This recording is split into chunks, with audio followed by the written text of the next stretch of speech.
It was a flaming sunset or late afternoon in the tiny provincial town of Pompelo at the foot of the Pyrenees in Hispania Citerior.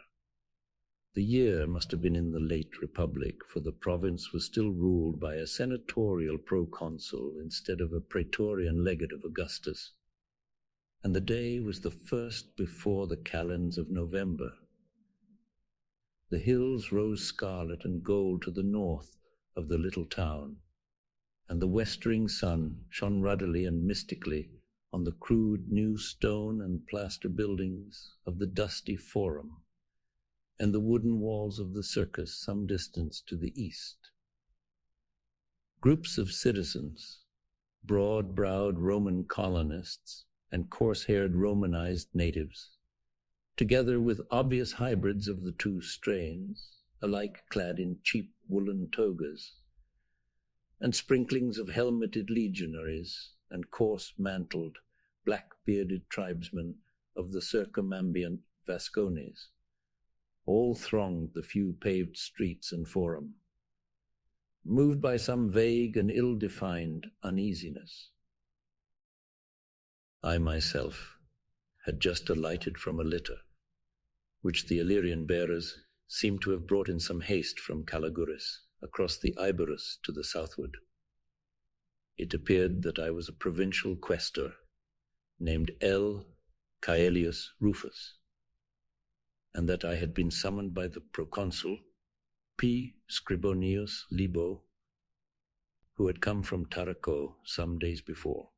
The soldiers were the 5th cohort of the 12th Legion, under the military tribune Sextus, Acelius, and the legatus of the whole region, Gnaeus Balbutius, had also come from Calagurris, where the permanent station was. The cause of the conference was a horror that brooded on the hills. All the townsfolk were frightened and had begged the presence of a cohort from Calagurris. It was the terrible season of the autumn, and the wild people in the mountains were preparing for the frightful ceremonies which only rumor told of in the towns. They were the very old folk who dwelt higher up in the hills and spoke a choppy language which the Vascones could not understand.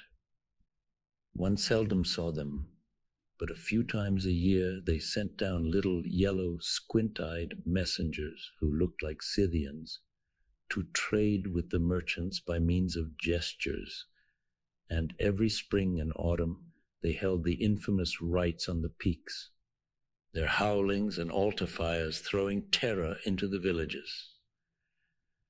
Always the same, the night before the calends of Maius and the night before the calends of November. Townsfolk would disappear just before these nights and would never be heard of again. And there were whispers that the native shepherds and farmers were not ill-disposed toward the very old folk, that more than one thatched hut was vacant before midnight on the 2 hideous Sabbaths. This year the horror was very great, for the people knew that the wrath of the very old folk was upon Pompelo.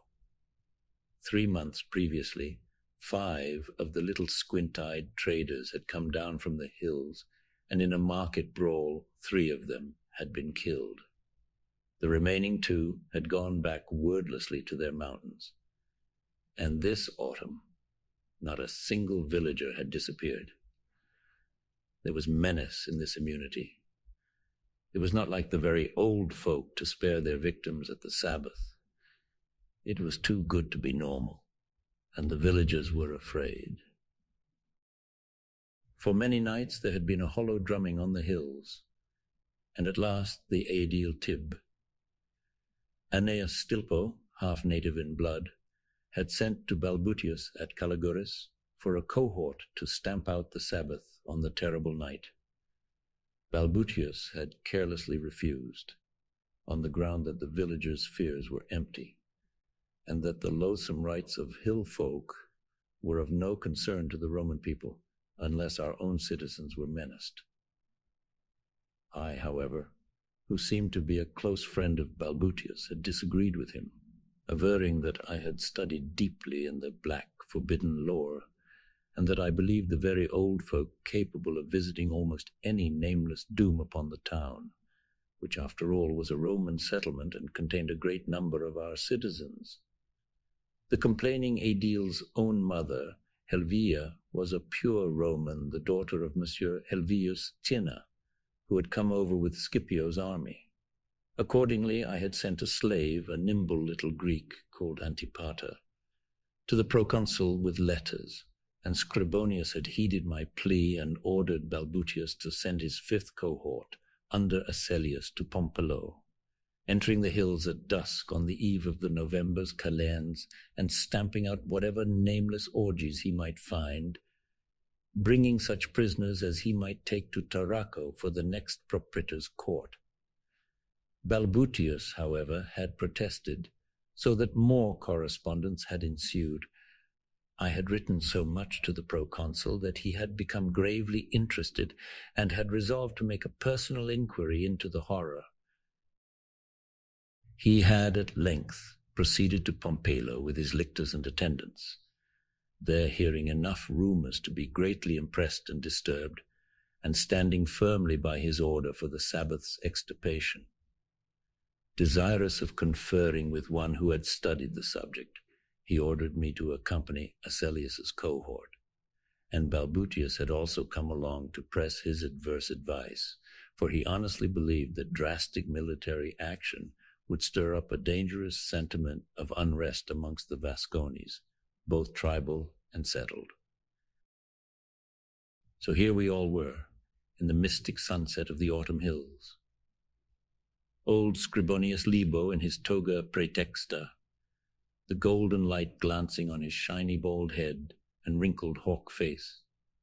Balbutius with his gleaming helmet and breastplate, blue-shaven lips compressed in conscientiously dogged opposition, young Asellius with his polished greaves and superior sneer, and the curious throng of townsfolk, legionaries, tribesmen, peasants, lictors, slaves, and attendants. I myself seemed to wear a common toga, and to have no especially distinguishing characteristic. And everywhere horror brooded. The town and country folk scarcely dared speak aloud, and the men of Libo's entourage, who had been there nearly a week, seemed to have caught something of the nameless dread. Old Scribonius himself looked very grave, and the sharp voices of us later comers seemed to hold something of curious inappropriateness, as in a place of death or the temple of some mystic god. We entered the praetorium and held grave converse. Balbutius pressed his objections and was sustained by Asellius, who appeared to hold all the natives in extreme contempt, while at the same time deeming it inadvisable to excite them. Both soldiers maintained that we could better afford to antagonize the minority of colonists and civilized natives by inaction than to antagonize a probable majority of tribesmen and cottagers by stamping out the dread rites. I, on the other hand, renewed my demand for action, and offered to accompany the cohort on any expedition it might undertake. I pointed out that the barbarous Vascones were at best turbulent and uncertain, so that skirmishes with them were inevitable sooner or later, whichever course we might take. That they had not in the past proved dangerous adversaries to our legions, and that it would ill become the representatives of the Roman people to suffer barbarians to interfere with a course which the justice and prestige of the Republic demanded. That, on the other hand, the successful administration of a province depended primarily upon the safety and goodwill of the civilized element in whose hands the local machinery of commerce and prosperity reposed, and in whose veins a large mixture of our own Italian blood coursed. These, though in numbers they might form a minority, were the stable element whose constancy might be relied on, and whose cooperation would most firmly bind the province to the imperium of the Senate and the Roman people. It was at once a duty and an advantage to afford them the protection due to Roman citizens. Even, and here I shot a sarcastic look at Balbutius and Asellius, at the expense of a little trouble and activity, and of a slight interruption of the draught playing and cockfighting at the camp in Calagurris. That the danger to the town and inhabitants of Pompelo was a real one, I could not from my studies doubt. I had read many scrolls out of Syria and Egyptus, and the cryptic towns of Etruria, and had talked at length with the bloodthirsty priest of Diana Aricina in his temple in the woods, bordering Lacus Nemorensis. There were shocking dooms that might be called out of the hills on the Sabbaths, dooms which ought not to exist within the territories of the Roman people. And to permit orgies of the kind known to prevail at Sabbaths would be but little in consonance with the customs of those whose forefathers, A. Postumius being consul, had executed so many Roman citizens for the practice of the Bacchanalia, a matter kept ever in memory by the Senatus Consultum de Bacchanalibus, graven upon bronze and set open to every eye, checked in time before the progress of the rites might evoke anything with which the iron of a Roman pilum might not be able to deal. The Sabbath would not be too much for the powers of a single cohort. Only participants need be apprehended, and the sparing of a great number of mere spectators would considerably lessen the resentment which any of the sympathizing country folk might feel.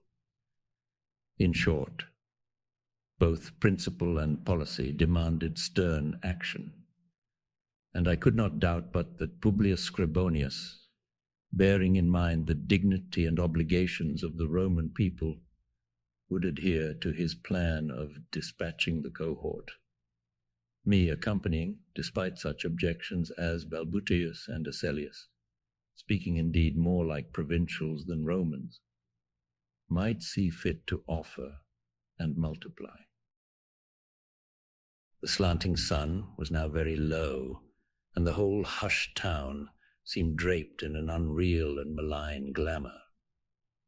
Then P. Scribonius the proconsul signified his approval of my words, and stationed me with the cohort in the provisional capacity of a centurio primipulus, Balbutius and Asellius assenting, the former with better grace than the latter.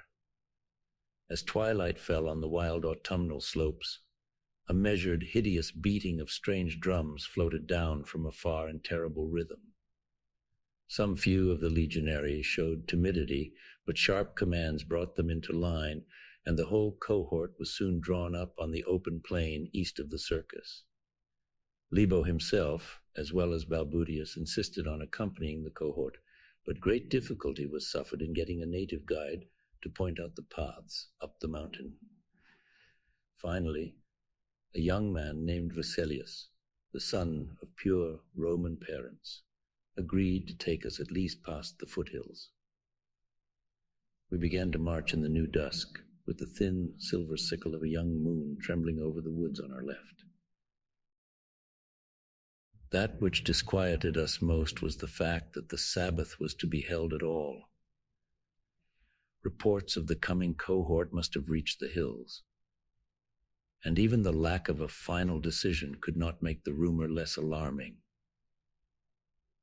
Yet there were the sinister drums as of yore, as if the celebrants had some peculiar reason to be indifferent whether or not the forces of the Roman people marched against them. The sound grew louder as we entered a rising gap in the hills, steep wooded banks enclosing us narrowly on either side, and displaying curiously fantastic tree trunks in the light of our bobbing torches. All were afoot save Libo, Balbutius, Asellius, 2 or 3 of the centuriones, and myself, and at length the way became so steep and narrow that those who had horses were forced to leave them, a squad of 10 men being left to guard them, though robber bands were not likely to be abroad on such a night of terror.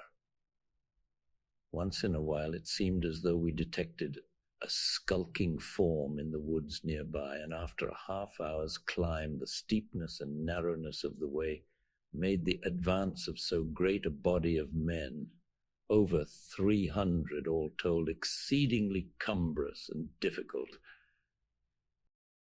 Then, with utter and horrifying suddenness, we heard a frightful sound from below. It was from the tethered horses.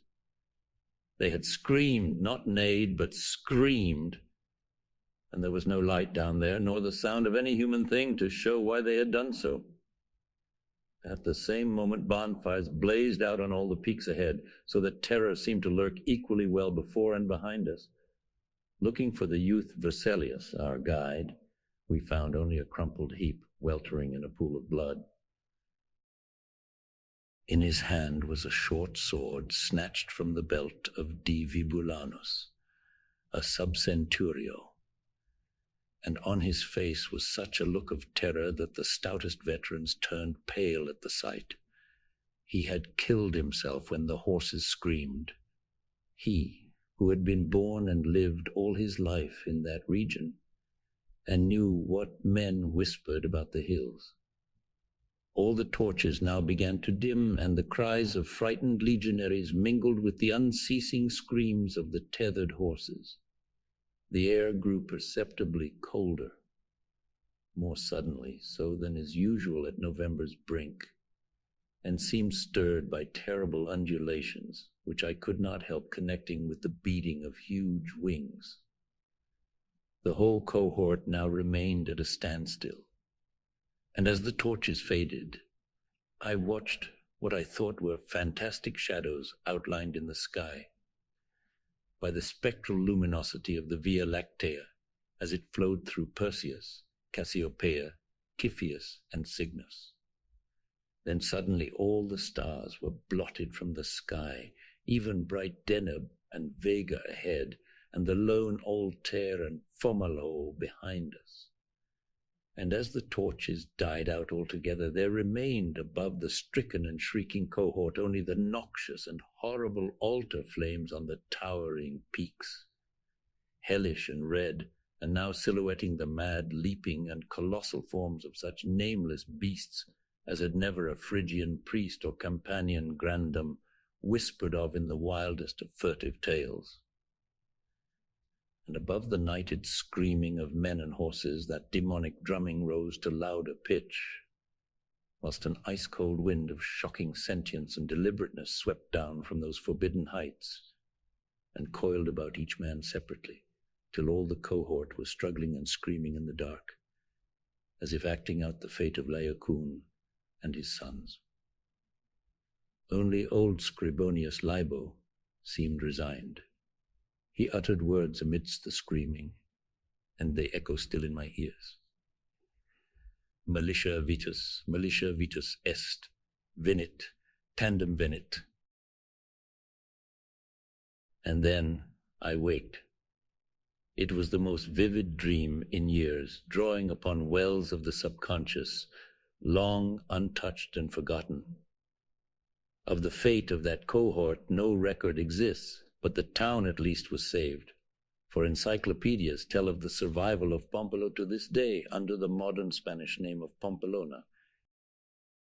We hope you have enjoyed this rendition of H.P. Lovecraft's The Very Old Folk.